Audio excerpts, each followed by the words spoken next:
সুপ্রিয় দর্শক, আপনাদের সবাইকে স্বাগত জানাচ্ছি বাংলাদেশ টেলিভিশনের নিয়মিত আয়োজন ফ্যাসিবাদের দিনলিপি অনুষ্ঠানে। আপনাদের সঙ্গে আছে আমি সাঈদ খান। আলোচনার জন্য আমার সঙ্গে আছেন দুজন অতিথি।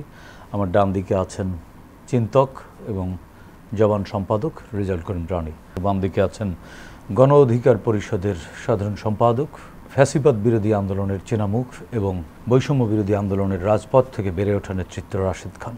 ফ্যাসিবাদী শাসন ব্যবস্থার মূল মন্ত্র জনগণের জন্য রাষ্ট্র নয়, বরং রাষ্ট্রের প্রয়োজনে জনগণের যথেচ্ছা ব্যবহার। এখানে শাসক তার ক্ষমতা দীর্ঘস্থায়ী করতে জনগণের উপর চাপিয়ে দেয় নিজস্ব মতবাদ, কারণে অকারণে করে বল প্রয়োগ। এভাবেই চলে দিন দিন গড়িয়ে বছর কিংবা বছর গড়িয়ে যুগ। জার্মানির হিটলার, ইতালির মুসোলিনি, জাপানের হিদেকি তোজো, স্পেনের ফ্রান্সিসকো ফ্রাঙ্কো এবং বাংলাদেশের শেখ মুজিব ও হাসিনা ফ্যাসিস্ট শাসকের প্রকৃষ্ট উদাহরণ, যারা ক্ষমতা দীর্ঘস্থায়ী করতে চালিয়েছিলেন নিষ্ঠুরতা, রক্ত ঝরিয়েছেন শত সহস্র মানুষের, যদিও তাদের পরিণতি হয়েছে ভয়াবহ। গবেষণাধর্মী অনুষ্ঠানে আমাদের আলোচনায় তুলে ধরবার চেষ্টা করব সেসব কিছু, বিশ্লেষণ করবার চেষ্টা করব বৈশ্বিক প্রেক্ষাপটে পতিত হাসিনার ফ্যাসিবাদী আমল। দর্শক, আজ 30 সেপ্টেম্বর 2025। হাসিনার ফ্যাসিবাদী আমলে শুধুমাত্র এই দিনে কি কি ঘটেছিল, অতিথিদের সঙ্গে আলোচনার আগে বিভিন্ন গণমাধ্যম থেকে সংগৃহীত কিছু সংবাদের শিরোনাম দেখে আসি।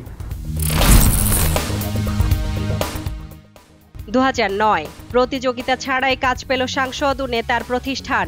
2011 কারা ফটকে আটকে দেয়া হলো মিজানুর রহমানকে। 2012 সোনালী ব্যাংকের 4000 কোটি টাকা উদ্ধারে সংশয়। 2013 যুদ্ধাপরাধের বিচারে সমর্থন পেতে যুক্তরাষ্ট্রের সরকারের লবিস্ট নিয়োগ। 2014 বাহবা নেয়ার জন্য পাশের হার বাড়িয়ে দেওয়া হয়েছে খালেদা। 2015 লক্ষ্মীপুরে হত্যা মামলার আসামি বন্দুকযুদ্ধে নিহত।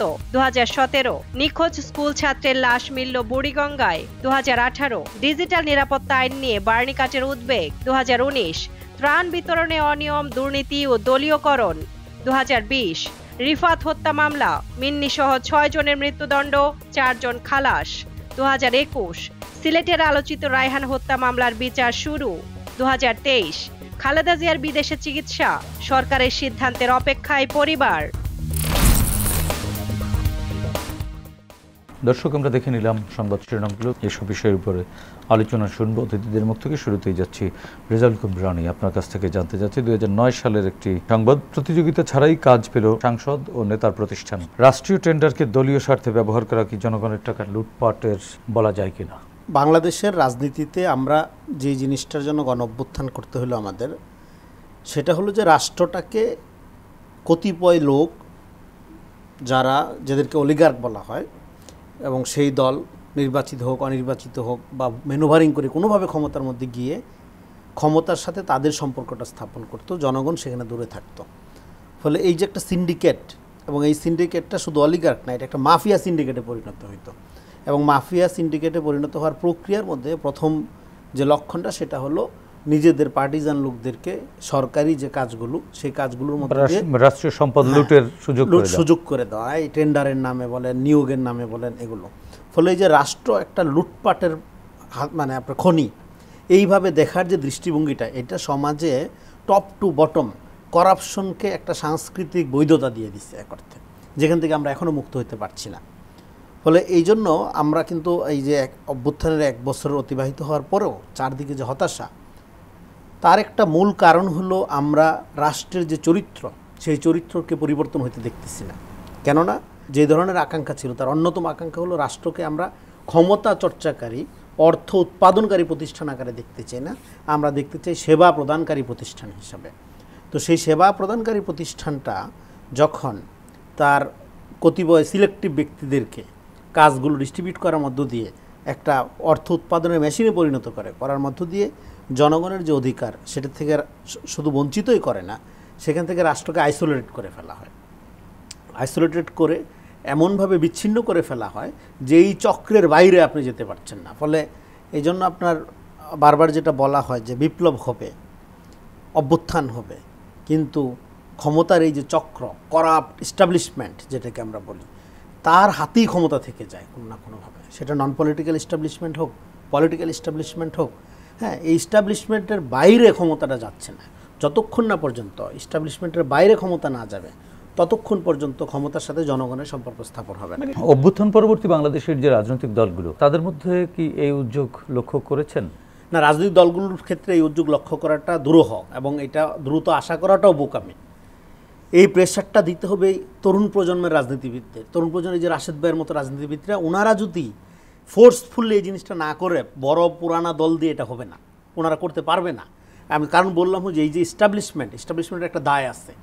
যেমন ধরেন আপনি যদি একটা প্রতিষ্ঠান চালান, সেই প্রতিষ্ঠানের এস্টাবলিশমেন্ট কস্ট, লোকবল, অনেকগুলো জীবন জীবিকার কারণে আপনি যে করাপ্ট সিস্টেমের সাথে থেকে সেটা রান করতে অভ্যস্ত, তো আপনি রাতারাতি এখান থেকে বের হইতে পারবেন না, যতই বিপ্লবী কথাবার্তা বলা হোক। মানে একটা সাইকেলের মধ্যে পারবেন না। কিন্তু একটা নতুন লোক, আমি ধরেন এস্টাবলিশ করতে আমার কিছুই নাই, আমি এস্টাবলিশ করব, তখন আমি কিন্তু এই প্রিন্সিপালগুলো মেনে এস্টাবলিশ করতে পারবো।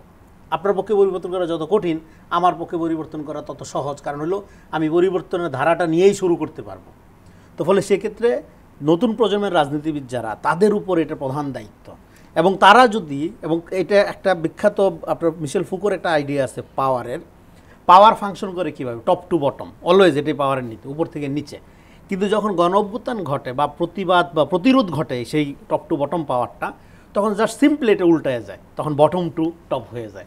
রনি ভাইয়ের এই কথার রেশ ধরে একটু রাশেদ আপনার কাছ থেকে জানতে চাই যে আপনাদের জন্য যে সুযোগ তৈরি হয়েছে বা সুযোগ তৈরি সময় আপনাদেরকে আহ্বান জানাচ্ছে, সেই আহ্বান কি আপনারা তরুণ প্রজন্ম বুঝতে পারছেন? আমরা 2018 সালের কোটা সংস্কার আন্দোলন করেছি, এরপরে 24 সালের গণ অভ্যুত্থান পর্যন্ত আমরা টানা লড়াই করেছি। সেই জায়গা থেকে এই যে গণ অভ্যুত্থানের প্রেক্ষাপট আমরা তৈরি করলাম, 24 সালে কিন্তু কোটা সংস্কার আন্দোলন, একই আন্দোলনকে আন্দোলন। দেখেন, আমরা কিন্তু এত কিছু করার পরেও ওই জায়গাটায় আমরা যেতে পারি নাই। এর মূল কারণটা হলো, মনে করা হয়েছে যে আমরা যদি কোনো ধরনের সুযোগ পাই তাহলে হয়তো তাদেরকে পিছনে রেখে সামনে চলে যেতে পারি। এই যে হীনমন্যতা, এই হীনমন্যতার কারণে একদিকে আমাদেরকে সুযোগ দেওয়া হয়নি, আমরা কাজ করতে পারি নাই, আবার তারা যে দায়িত্ব নিল তারাও পারে নাই। তাহলে দোষটা কাকে দিবেন? তারপরেও আমরা কিন্তু 24 সালের আগে ডিসিশন মেকিং আমরা ছিলাম। অর্থাৎ এই ফ্যাসিবাদ বিরোধী আন্দোলন কিভাবে জাতীয় রাজনীতিতে আপনারা পার্ট হয়ে গিয়েছিলেন, ফ্যাসিবাদ বিরোধী আন্দোলন কিভাবে করতে হবে, কিভাবে এক হতে হবে। বিএনপি সহ আমরা তো প্রায় 60টির অধিক দল আমরা যুগপৎ আন্দোলন করেছি, তাই না?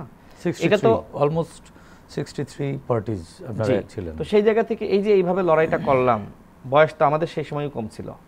22 সাল থেকে আমরা সিদ্ধান্ত নিয়েছি এখন আর ওইভাবে বিভাজিত থেকে একা আন্দোলন করে কিচ্ছু হবে না, এখন লড়াইটা একসাথে করতে হবে। তো হাসিনার আমলে হাসিনার পতন হবে এটা তোকে বিশ্বাস করতো না, এমনকি বিএনপি জামাতের অনেক নেতারাই বিশ্বাস করে নাই। আবার একটা অংশ করেছে যে হাসিনার পতন আজ হোক কাল হোক হবে, আমাদের লড়াইটা চালিয়ে যেতে হবে। বিএনপির কার্যালয়ের সামনে কোনো একটি দল মিছিল করতে পারে নাই। আমরা শুধুমাত্র বিএনপির নেতাকর্মীদেরকে সাহস যোগানোর জন্য তাদের কার্যালয়ের সামনে দিয়ে একের পর এক মিছিল করেছি। আমাদের উদ্দেশ্য একটাই ছিল যে বিএনপির মতন বড় শক্তি যদি ঘরের মধ্যে বসে থাকে আন্দোলন সফল হবে না, ঘর থেকে এদেরকে বের করতে হবে। যখন দেশের জনগণ নেমে পড়েছে, তরুণরা নেমেছে, বিশ্ববিদ্যালয় থেকে সবাই বের হয়ে এসেছে, মেয়েরা বের হয়ে এসেছে হলগুলোর গেট ভেঙে, তখন হাসিনার পতন হয়েছে। হ্যাঁ, তরুণরা গণ অভ্যুত্থানে তাদের শক্তি দেখিয়েছে, দলগুলো তাদের শক্তি দেখিয়েছে, কিন্তু এরপরে যে তরুণরা আপনার সাথে ছিল এরা কিন্তু মাঠে নাই। মাঠে আছে কারা? যারা নেতৃত্ব দিয়েছে তারা এখন বিভিন্ন ধরনের সুযোগ সুবিধা ভোগ করছে। কিন্তু এই যে সরকারে যাওয়া, এইটা ছিল সব থেকে বড় ভুল। তবে আমাদের এতটুকু ভালো লাগে যে আমাদের হাতে তৈরি যারা যে সকল ছাত্ররা তারাই পরবর্তীতে নেতৃত্ব দিয়েছে, এটা আমাদের একটা ভালো লাগার জিনিস যে ঠিক আছে, আমাদের যারা অনুজ ছিল তারা তো পেরেছে, আমরা না পারি, এটা আমাদের একটি গর্বের বিষয়। কিন্তু আমি মাঝে মধ্যে ভাবি, তারা যদি সরকারে না গিয়ে গণ অভ্যুত্থানের পরে 64 জেলায় তারা যদি অভিযান চালাতো, মানে তারা লং মার্চ বলেন, মানুষের কাছে যাওয়া বলেন, তাহলে আজকে এনসিপি বাংলাদেশের সবথেকে বড় দল হওয়ার সুযোগ ছিল। তারুণ্যের এই দুর্বলতা কি পতিত ফ্যাসিবাদকে প্রাসঙ্গিক করে ফেলছে আবারও? বিএনপি একটি বড় দল, বিএনপি এক পাশে থাকুক, কোনো আপত্তি নাই, তাকে ভ্যানিশ করা যাবে না। অন্যদিকে আরেকটি মধ্যপন্থী দল দরকার না? ভ্যাকুয়াম হয়ে গেছে। জি, আওয়ামী লীগের এই পতনে হয়ে গেছে। আওয়ামী লীগ তো বাংলাদেশে কবে ফিরবে এটা কেউ জানে না, ফেরার না সম্ভাবনাই বেশি, তাই না? তো সেই জায়গায় এই জায়গাটা তো কাউকে না কাউকে পূরণ করতে হবে। আমরা প্রত্যাশা করেছিলাম যে এই তরুণরা যারা গণঅভ্যুত্থানের নেতৃত্ব দিয়েছে তারা পূরণ করবে, তাই না? হ্যাঁ, আমরা তাদের সাথে থাকবো, কিন্তু তাদের নেতৃত্বে এটা আসলে হওয়া দরকার ছিল, কিন্তু হয়নি। যে কারণে এই বাংলাদেশে সব থেকে রাজনৈতিক শূন্যতা এই মুহূর্তে তৈরি হয়েছে। জনগণের প্রত্যাশা আছে, যারা সুশীল সমাজ, যারা বিভিন্ন বাহিনীতে রয়েছে, রাষ্ট্রযন্ত্র বিদেশি, তারা মনে করছে যে ইসলামিকরা রাজনীতি করুক, কোনো আপত্তি নাই, কিন্তু ওই মধ্যপন্থাকে ট্যাকেল দেওয়ার জন্য আরেকটা মধ্যপন্থা, এটা কিন্তু নাই। তো সেক্ষেত্রে এই মুহূর্তে বিএনপি কিন্তু একটা বাজে সময় পার করছে। বিএনপি রাজনীতিটা করতে পারবে না। এই কারণটা কি দেখেন, বিএনপির জন্য একটি মধ্যপন্থী দল হলে তাদেরকে কাউন্টার করা, সমালোচনা করা, এটা বিএনপির জন্য ভালো হয়। আর রাজনীতিতে সমালোচনা, কাউন্টার, প্রতিযোগিতা এটা না থাকলে রাজনীতি থাকে না। ডেমোক্রেসিতে লিবারেল পার্টিগুলো অত্যন্ত, লিবারেল পার্টির মধ্যে আপনার ডেমোক্রেসির চর্চাটা এটা করা যায়, সমালোচনা আলোচনা। তো বিএনপি চাইলেও কি এখন জামাতের ওই সমালোচনা করতে গেলে মানুষ খারাপ ভাবে নিবে, তাই না? ধর্মীয় জায়গায়, আবার ইসলামে ধর্মীয়, ওরা তো ধর্মীয় জায়গায় নিয়ে যাবে, স্বাভাবিক, কারণ ওরা ধর্মের সাথে রেখে বা ইসলামকে নিয়ে রাজনীতি করে, এটা তো বাস্তব। এটাকে আমি নেগেটিভ ভাবে দেখাচ্ছি না, আমি বলতেছি যে বিএনপি চাইলে ওই ধর্মীয় রাজনীতির বয়ানের কাছাকাছি বা ওই ধরনের কাউন্টার দিতে পারে না, সম্ভবও না। এই জন্য একটা মধ্যপন্থার উত্থান দরকার, এটা বিএনপিকে পজিটিভ ভাবে দেখতে হবে। তারুণ্যের যে রাজনীতি, সেটা এনসিপি বা গণঅধিকার পরিষদের, কি মনে হয় বিএনপি সেই মধ্যম পন্থাকে সাধুবাদ বা স্বাগত জানায় না? না, সাধুবাদ জানানোর জন্য যে ধরনের মানসিকতা, সেটা এখনো পর্যন্ত আমি দেখছি না। এই মানসিকতা তাদের থাকা দরকার, যে তরুণদেরকে সামনে অগ্রসর করে দেওয়া, তরুণদেরকে সুযোগ দেওয়া। আপনি সুযোগ না দিলে কেউ বড় হতে পারে না। এই পৃথিবীতে আপনি কাউকে দেখাতে পারবেন না সহযোগিতা। আমি এই পর্যন্ত এসেছি এই অল্প বয়সে, অনেকের সহযোগিতা, ভালোবাসা, উৎসাহ, অনুপ্রেরণা একা একা আসা যায় না, যায় না। তো বিএনপিকে এই সুযোগটা তরুণদেরকে করে দিতে হবে। এখনো পর্যন্ত এটা আমি দেখছি না। এটা যদি করতে পারে বিএনপির রাজনীতির জন্য ভালো, বিএনপির দরকার, বাংলাদেশের জন্য বিএনপির একটা কাউন্টার প্রতিযোগী দরকার। বিএনপি এই জায়গা থেকে যত দ্রুত বের হয়ে আসতে পারবে, বিএনপির পলিটিক্সের জন্য ভালো হবে। আমি জানি না বিএনপি আমার এই বক্তব্যকে সমালোচনা হিসেবে নিবে নাকি পজিটিভ দৃষ্টিভঙ্গির জায়গা থেকে একটা পরামর্শ হিসেবে নিবে, সেটা বিএনপির বিষয়। বাট আমি মনে করি বিএনপির রাজনীতির অস্তিত্বের জন্য বাংলাদেশে আর একটা মধ্যপন্থার উত্থান দরকার। রনিক ভাই, এতদিন আমাদের রাজনীতির একটাই মডেল ছিল, আওয়ামী মডেল। বাঙালি জাতীয়তাবাদ, একটা বিশাল সংগঠন, তার একটা মতাদর্শ, আপনি সেই মতাদর্শের বিরুদ্ধে গেলে আপনি শত্রু। বিএনপি হলো সব দলের পার্টি, এখানে ডানপন্থী আছে, বামপন্থী আছে, মধ্যপন্থী দল নিজেই সে, হ্যাঁ, এবং অন্যান্য যারা ধর্মাবলম্বী, অন্যান্য ট্রাইবাল গ্রুপগুলো আছে, সবাই আছে। এই যে লিবারাল ডেমোক্রেটিক ধারা, আমরা তো জামাত যখন নির্যাতিত হয়েছে, মজলুম হয়েছে, তখন তো আমরা জামাতের পক্ষে দাঁড়িয়েছিলাম। আমরা তো জুডিশিয়াল কিলিং এর বিরুদ্ধে আন্দোলন করে আমরা আহত হয়েছি। আমি শাহবাগে একাধিকবার আক্রান্ত কথা বলেছি। এখন তার মানে কি 5 তারিখের পরে আমাদের কি দরকার? এতদিন সবাই মিলে আওয়ামী লীগের রাজনীতি করতো, বিএনপি জামাত, কারণ আওয়ামী লীগের প্রতিক্রিয়ায় যে রাজনীতি, সেটা তো আওয়ামী লীগকে দেখেই আপনি স্ট্যান্ডার্ড ঠিক করতেন, পলিসি ঠিক করতেন। ফলে আওয়ামী লীগ চলে যাওয়ার পরে এখন রাজনীতির যে মডেলটা, সেটা হলো বিএনপি মডেল। মানে রাশেদ বলছিলেন একটা শূন্যতা। হ্যাঁ, শূন্যতা না, এখন যে মডেলটা চর্চা করতে হবে সেটা হলো বিএনপি মডেল। এবার সে বিএনপি মডেল মানে কি? লিবারাল ডেমোক্রেটিক ধারা, মধ্যপন্থার ধারা। এইবার এই মধ্যপন্থা ধারার কি দল আর কেউ আসছে বিএনপি ছাড়া? উত্তর হলো না, এখনও নাই বড় অর্থে। মধ্যপন্থী রাজনীতির একটা ধারা হিসেবে এনসিপি নিজেদের পুনর্গঠিত করেছে, রাশেদ ভাইরাও মধ্যপন্থী ধারা রাজনীতি করেন। তো এখন এখানে জামাত ইসলাম কী ধরনের রাজনীতি করে? জামাত ইলেকশনে তাকে কিন্তু সেকুলার হয়ে খেলতে হইল, মানে ইনক্লুসিভ, বোরকার কোনো ব্যাপার নাই, হিজাব না হইলেও সমস্যা নাই, করতে হইলো। আবার সে গ্রামে যখন যাচ্ছে, ওয়াজের মাহফিলে বলতেছে আমি কিন্তু শরিয়া কায়েম করব। দুইটাকে খেলার মধ্য দিয়ে তার আসলে in the long run politics of emotion sustain করে না। হাসিনাও যেটা করতো, 71 চেতনা, কথায় কথায় 71 চেতনা, একটা বাচ্চা ছেলে তারা রাজাকার বানাই দিত। যখন যেমন তখন তেমন যদি সাজেন, আপনার প্রতি মানুষের ট্রাস্ট তৈরি হবে না। হয়তো আপনার কিছু অ্যাডহক ভিত্তিক কর্মসূচি বা কৌশল জয়ী হইতে পারে, কিন্তু আপনার পলিটিক্স জয়ী হবে না। কারণ বিএনপি 100টা ভুল করতে পারলেও মানুষ কিন্তু বিএনপিকে অবিশ্বাস করে না, প্রতারক মনে করে না, কিন্তু আওয়ামী লীগকে মনে করতো প্রতারক। মুখে যেটা বলতো, কথন পরেই সেটার উল্টাটা করতো। তাদের ট্যাকটিস এবং নীতির মধ্যে যদি গুলায় ফেলে, যখন যেমন তখন তেমন আচরণ যদি করে, গ্রামে গিয়ে শরিয়ার কথা, হ্যাঁ, শিক্ষিত সমাজে এসে বলে যে আমরা ইনক্লুসিভ রাজনীতি করি, আমির হামজা যেসব কথাবার্তা বলে যে আপনার, তো সেটাকে আপনি ব্যবহার করবেন। এইটা যে লোকের ইসলাম সম্পর্কে খুব ভালো আন্ডারস্ট্যান্ডিং নাই, সেও বুঝে এটা ইসলাম না। ফলে সেদিক থেকে বিএনপির সম্ভাবনাটা কি? বিএনপির সম্ভাবনা, বিএনপি হলো ইসলামী মূল্যবোধের আলোকে রাজনীতি করবে। বিএনপি কখনোই ইসলাম বিরোধী জায়গায়, কিন্তু একটা ন্যারেশন তৈরি করা হচ্ছে বিএনপি মানেই হলো শাহবাগী শক্তি, সেকুলার হয়ে গেছে বিএনপি, বিএনপি রয়ের দালাল হয়ে গেছে। এটার মধ্যে এই যে পোলারাইজেশন ঘটানো, এই যে একটা ইসলামিক শক্তি এবং ইসলাম একটা আলাদা ভোট ব্যাংক তৈরি করার চেষ্টা করা, জনগণের কাছে কিন্তু তাদের কোনো প্রপোজাল নাই। তারা কিন্তু বলতেছে না 31 দফার কাউন্টারে 16 দফা 17 দফা বা একটা কিছু যে আমরা এর চেয়ে বেটার কিছু দিতেছি না। তারা বলছে আমাদের আলাদা একটা ভোট ব্যাংক থাকবে। তো এই ভোট ব্যাংকের মাধ্যমে কি চাই? আমরা ক্ষমতা চাই, কিন্তু জনগণের জন্য আমাদের কি অফার সেটা কিন্তু তারা বলতেছে না। ফলে এইটা এই যে পলিটিক্যাল ইউজ অফ দ্য ইসলাম, রাশিদ খানকে তো ওই কথাটাই বললেন, আমি সেটা বলতেছি, বিএনপিও কিন্তু চাই কিনা পলিটিক্যাল ইউজ অফ দ্য ইসলাম এইটা যদি অ্যাডক ভিত্তিতে জয়লাভ করে, যেটা হবে যে মানুষ প্রথমত হয়তো তাদের কর্মসূচির কারণে মানুষ ভোট দিতে পারে। তারা যদি ক্ষমতায় আসে, এই পলিটিক্স বাংলাদেশে কোনোদিন মেইনস্ট্রিম হবে না। কারণ রাশিদ খান, আপনিও কি তাই মনে করেন? জামাত একটি ইসলামিক রাজনৈতিক দল, এটা জামাত তো স্বীকার করে, তাই না? না, সেটা আমরা সবাই জানি। ইদানিং তারা কৌশল নিয়েছে। দেখেন, ইসলামে কোনো কৌশল নাই, রাইট, মধ্যপন্থায় কৌশল আছে। ওয়েলফেয়ার স্টেট আর ওয়েলফেয়ার পলিটিক্স কিন্তু এক না। রাইট, জামাত ইসলাম কিন্তু ওয়েলফেয়ার পলিটিক্সটা করতেছে। তারা ওয়েলফেয়ার স্টেট চায় না। তারা মনে করে যে ওয়েলফেয়ার স্টেট হয়ে গেলে তারা এই যে তাদের কাছ থেকে করোনা পাচ্ছে, শিক্ষার্থীরা বলেন বা আপনার সাধারণ মানুষ বলেন, এই করোনা কিন্তু মানে আর দেওয়ার সুযোগ থাকবে না। রাশিদ খান, আমরা রাজনীতিতে আওয়ামী লীগকে বা ফ্যাসিবাদকে এখনো অপ্রাসঙ্গিক করতে পারছি না কেন? এটা পারতেছি না আমাদের কারণে, আমাদের দলগুলোর কারণে। জাতিসংঘে যে ধরনের ঘটনা ঘটলো, এই ঘটনাকে আপনি কিভাবে মূল্যায়ন করেন? দেখেন, মির্জা ফখরুল ইসলাম আলমগীর এত উদার বক্তব্য দেন বাংলাদেশে, তরুণরা কিন্তু এই উদার বক্তব্য গ্রহণ করতে চায় না। এত উদারতা নিয়ে রাজনীতি হয় না। আবার এত উদারতা থাকলে কিন্তু হাসিনার পতন হতো না। দেখেন, সেই ব্যক্তিকে আওয়ামী লীগ ছাড় দিয়েছে, তাকে বলেছে জুলাই সন্ত্রাস। মির্জা ফখরুলকে তুই তোকারি করেছে, আক্তার হোসেনের গায়ে ডিম মেরেছে। আরেকজন নারী নেত্রী যারা, তাকে ধর্ষণের হুমকি দিয়েছে, অশ্লীল ভাষায় না, ধর্ষণের হুমকি দিয়েছে, বাজেভাবে কথা বলেছে। তার মানে কি এই আওয়ামী লীগ জাতীয় পার্টি বাংলাদেশে রাজনীতি করতে পারে? এদেরকে আপনি স্কোপ দিবেন, সুযোগ দিবেন, সুযোগ পাইলে এরা মির্জা ফখরুলকে খুন করে ফেলাবে, আক্তারকে গুম করে ফেলাবে, আমাদেরকে নাই করে ফেলাবে, রনি ভাইদেরকে পুকুরে বঙ্গোপসাগরে ভাসিয়ে দিবে, আপনি লাশও পাবেন না। তো এই আওয়ামী লীগের প্রতি দরদ, উদারতা, লিবারেল রাজনীতি, ভাই বিপ্লবের পরে এগুলো চলে না। তরুণ প্রজন্ম যে তার ভাইকে হারিয়েছে চোখের সামনে, দুই ভাই একসাথে আন্দোলন করতে গিয়ে এক ভাই ফিরছে মার কলে, আরেক ভাই ফিরতে পারে নাই, সে কি আওয়ামী লীগ গিয়ে আর জাতীয় পার্টিকে প্রশ্রয় দিবে? যে বোন তার ভাইয়ের লাশ নিয়ে আপনার মিছিল করেছে, আপনি বলেন যে আওয়ামী লীগের রাজনীতি তারা নিষিদ্ধ হবে না, জাতীয় পার্টি নিষিদ্ধ হবে না। এই কথাগুলো বলতে কিন্তু আমার নিজেরই আক্ষেপ লাগছে যে হোয়াট ইজ দিস? এটা কি ধরনের রাজনীতি বাংলাদেশে? আওয়ামী লীগ এত গুম করেছে, খুন করেছে, নিপীড়ন করেছে, আপনি আওয়ামী লীগের বিচার চান না, আপনি জাতীয় পার্টির বিচার চান না, তাদের পক্ষে নিয়ে ছাপাই গান। এটা তো ভাই পলিটিক্স না। পলিটিক্স হলো যে অন্যায় করেছে তার পানিশমেন্ট হইতে হবে, শাস্তি হইতে হবে, তাই না? জুলাই গণঅভ্যুত্থানে কি না হয়েছে, এত মানুষকে নির্বিচারে হত্যা করেছে। জামাতের আমির এসে হুট করে বলল যে আমাদের সাথে যারা অন্যায় করেছে আমরা ক্ষমা করে দিলাম। আপনি ক্ষমা করার কে?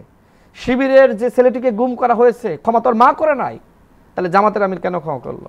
এরপরে জামাতের আমির বলে যে ইন্ডিয়ার সাথে আমরা সুসম্পর্ক তৈরি করতে চাই, ভারত কষ্ট পায় এমন কোনো আচরণ আমরা করতে চাই না। কষ্ট পায়, এগুলো কি? আবার এগুলো আপনার অন্য দলের বিএনপিরও কতিপয় নেতার যে বক্তব্য, সেটাও মানুষ তারুণ্যের পালসের সাথে যাচ্ছে না। এই যে আপনার কিশোরগঞ্জের একজন নেতা আপনার ফজলুর রহমান, তাকে সে কি বিএনপি বা জিয়াউর রহমান আদর্শের সাথে যায়? সে একসময় ছাত্রলীগের সভাপতি ছিল, বিএনপিতে যোগদান করেছে, বিএনপির ভাষায় কথা বলতে হবে। আরো কয়েকজন নেতা এরকম আছে, মানে আসলে তারুণ্যের পালস তারা বুঝতেছে না। দেখেন, বিএনপির ক্ষতি বিএনপি করতেছে। আমি যেটা বললাম যে এই সকল নেতারা তো বিএনপিকে ধারণ করছে না। শহীদ প্রেসিডেন্ট জিয়াউর রহমান ভারতের আধিপত্যবাদের বিরুদ্ধে সংগ্রাম করার কারণে সে কিন্তু প্রেসিডেন্ট হয়েছে, এমনি এমনি না তো।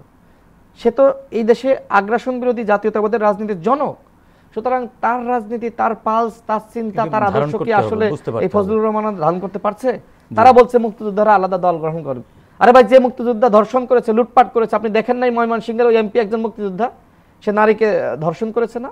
হ্যাঁ, সে আবার আপনার জাতীয় সংসদে গিয়ে বলছে যে ইউটিউব ফেসবুক বন্ধ চায়, কারণ ইউটিউব ফেসবুক তার খেয়ে দিছে, তার ভিডিও ভাইরাল করে ফেলাইছে। তো এই যে মুক্তিযোদ্ধার নামে লুটপাট হয়েছে না, এখন ওই স্বাধীনতার পক্ষের আর বিপক্ষের শক্তি, যেটা আমি দেখলাম বিএনপির স্থায়ী কমিটির সদস্য সালাউদ্দিন ভাই চমৎকার বক্তব্য দিয়েছেন। এখন আর এই 54 বছর পরে এসে স্বাধীনতার পক্ষের শক্তি বিপক্ষের শক্তি এটা বিএনপি বিশ্বাস করে না। তো বিএনপির অন্য নেতাদের উচিত তাকে ফলো করা। সে তো আওয়ামী লীগের বিচার চাইছে, তাই না? তো বলুক, ঠিক আছে, নিষিদ্ধ চাইতে পারতেছে না, বিচার তো চাচ্ছে, কিন্তু অন্যরা আবার বলছে না আওয়ামী লীগকে নিষিদ্ধ করা যাবে না। What is this? ভাই আপনি চান না নিষিদ্ধ, আমি চাই।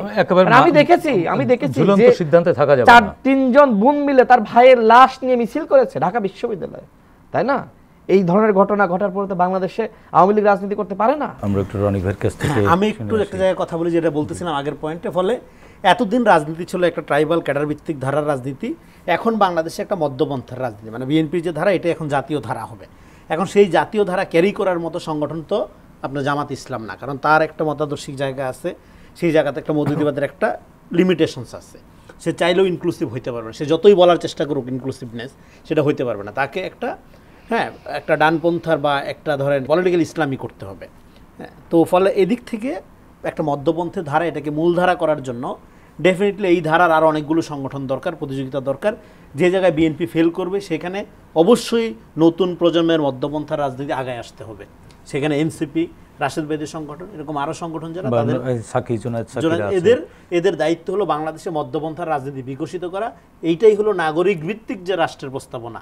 আপনার এখন হয় কি, আপনাদের মতাদর্শ ভিত্তিক রাজনীতি হলে হয় কি, সেই মতাদর্শটা যখন ক্ষমতা দখল করে তখন রাষ্ট্রটা সেই মতাদর্শের অনুসারীদের সম্পত্তি হয়ে যায়।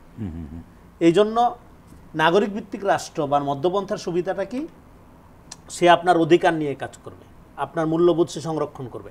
আপনি কি বিশ্বাস করেন, আপনি ৭১-এর পক্ষে না বিপক্ষে, এটা সে জিজ্ঞেস করবে না, জিজ্ঞেস করবে আপনি আপনার রাইট ঠিক মতো পাইছেন কিনা, আপনার নাগরিক অধিকার পাচ্ছেন কিনা। এখন নাগরিক অধিকার নিশ্চিত করার জন্য এমন একটা রাজনৈতিক ধারা আমাদের লাগবে যেটা মতাদর্শ, তার চিন্তা, বিশ্বাস, ধর্ম, লিঙ্গ নির্বিশেষে তাকে তার মানবিক মর্যাদা প্রোটেক্ট করার জন্য আগে আসবে। আর একটা হলো এখন এইটার সুযোগ নিয়ে যারা সেবার রাজনীতি, আমি বলছিলাম 5 তারিখের পরে পলিটিক্স হবে, ফিলেন্থ্রপি অ্যাজ পলিটিক্স, সেবাই রাজনীতি। কিন্তু এটার মানে এই না যে নির্বাচন আসছে সামনে, আপনার বাড়িতে আমি কলগাইরা দিব, আপনার আমি চিকিৎসা সেবা দিব, অ্যাডক ভিত্তিতে এগুলি করবো, এটা না।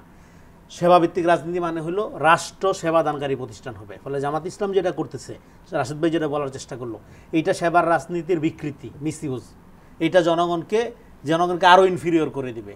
আপনাকে আমি 10 লাখ টাকা ধরুন অনুদান দিলাম, এতে আপনার কিছুই হবে না, বরং আমি আপনাকে এমন রাজনৈতিক প্রক্রিয়ায় সাপোর্ট দিলাম যাতে আপনার আর অনুদান নিতে না হয়, আপনি নিজেই যাতে স্বয়ংসম্পূর্ণ হতে পারেন। এটা হলো সেবার রাজনীতি। আপনাকে 10 লাখ 10,000 কোটি টাকা দেওয়াও সেবার রাজনীতি না। সেবার রাজনীতি হলো রাষ্ট্রটাকে এমনভাবে দেওয়া যাতে আপনার কারো কাছে হাত পাততে না হয়, যাতে আপনি নিজেই নিজের মানবিক মর্যাদা নিয়ে নিজেকে বিকশিত করে আপনি বরং আরো ডোনেট করতে পারেন আরো দরিদ্রকে।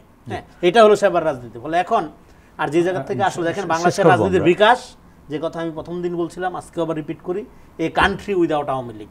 এখন এই আওয়ামী লীগ মানে একটা শুধু রাজনৈতিক সংগঠন আকারে না, আওয়ামী লীগ একটা কালচারাল, তার যে মতাদর্শগত অবস্থান, এটাকে যে ডিআওয়ামীকরণ করতে হবে সমাজে। তার যে অঙ্গ সংগঠন, তার যে সহযোগী, যারা এই আওয়ামী লীগকে নানাভাবে পেলে পুষে এবং সহযোগিতা করেছে, পালিত বিরোধী দল হয়েছে, তারপরে নির্বাচনে এই পাতানো খেলার মধ্যে যারা যেই সব দলগুলো অংশগ্রহণ করেছে তাদেরকেও বিচারের আওতায় আনতে হবে। সবার শাস্তি হয়তো একরকম হবে না, সবাই হয়তো গণহত্যাকারী, কিন্তু ন্যায় বিচার প্রতিষ্ঠা হলে আমাদের এই যে কথাগুলো এতক্ষণ আলোচনা করলাম, আমাদের রাজনৈতিক ধারা যেটা, সেটা যদি আপনি চেঞ্জ করতে চান তাহলে অবশ্যই একটা রিকনসিলিয়েশন প্রক্রিয়ার মধ্যে দিয়ে অপরাধীদের ফার্স্ট বিচার এবং ডিআওয়ামীকরণ। আওয়ামী লীগ বলে কোনো কিছুই আর রাখা যাবে না, শুধু সংগঠন আকারে না, আওয়ামী স্বভাব চরিত্রও অন্য কোনো দলের মধ্যে রাখা যাবে না। আপনি যেই নামই হন, আপনি জামাত হন, বিএনপি হন, এনসিপি হন, গণ অধিকার পরিষদ যাই হন, আওয়ামী লীগের এই কাঠামোটাই চর্চা করা যাবে না। এই কাঠামোর বাইরে বাংলাদেশকে নেওয়ার জন্য তাহলে প্রাথমিকভাবে কাজ কি? প্রাথমিকভাবে কাজ হলো আওয়ামী লীগের যে এন্টার পলিটিক্যাল এন্টিটি আছে, এটার বাইরে বাংলাদেশকে নিয়ে যাওয়া, সংগঠন হিসাবে আওয়ামী লীগের বিচারের মাধ্যমে নিষিদ্ধ করা, এবং আওয়ামী লীগের যারা চিহ্নিত ক্রিমিনাল তাদের এমন দৃষ্টান্তমূলক শাস্তি তৈরি করা যাতে অন্য যারা পরে রাজনীতি করবে তাদের জন্য এটা যাতে উদাহরণ আকারে থাকে, যেইভাবে হয়।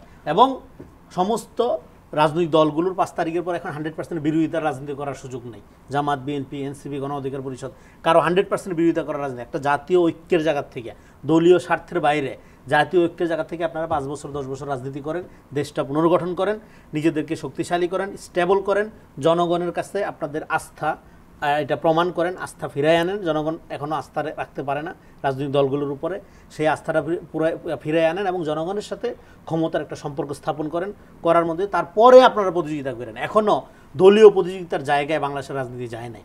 এখনো জাতীয় স্বার্থের আলোকে দেশ গঠনের জন্য আপনাদের রাজনীতি করতে হবে। আওয়ামী লীগ এখানে আসলে যেটা হবে, বাংলাদেশে এটা আবার গণহত্যার কালচার শুরু হবে। আমরা এমন একটা রাজনৈতিক ধারা দেখতে চাই, আপনার সাথে আমার 100% বিরোধিতা থাকবে, কিন্তু আমার গায়ে আপনি ফুলের টোকাও দিবেন না। জি, ধন্যবাদ রেজাউল করিম রানী, ধন্যবাদ রাশেদ খান, আপনাদের দুজনকেই। প্রিয় দর্শক, 24-এর ছাত্র জনতার গণ অভ্যুত্থান পৃথিবীর ইতিহাসে নতুন পরিচয় পরিচিত করেছে বাংলাদেশকে। জনগণ আসলে শাসকের শোষণ নয়, চাই স্বচ্ছতা ও জবাবদিহিতামূলক রাষ্ট্র ব্যবস্থা, যার মাধ্যমে রাষ্ট্রে তাদের অধিকার নিশ্চিত হবে, প্রজা থেকে হয়ে উঠবেন নাগরিক। আসুন নতুন এই বাংলাদেশকে আমরা নাগরিক বান্ধব হিসেবে গড়ে তুলি, সাধ্যমতো ভূমিকা রাখি দেশ ও জাতি গঠনে। দর্শক, দেখা হবে আগামী পর্বে নতুন অতিথির সঙ্গে। ততক্ষণ পর্যন্ত ভালো থাকুন, সুস্থ থাকুন, বাংলাদেশ টেলিভিশনের সঙ্গেই থাকুন। খোদা হাফেজ।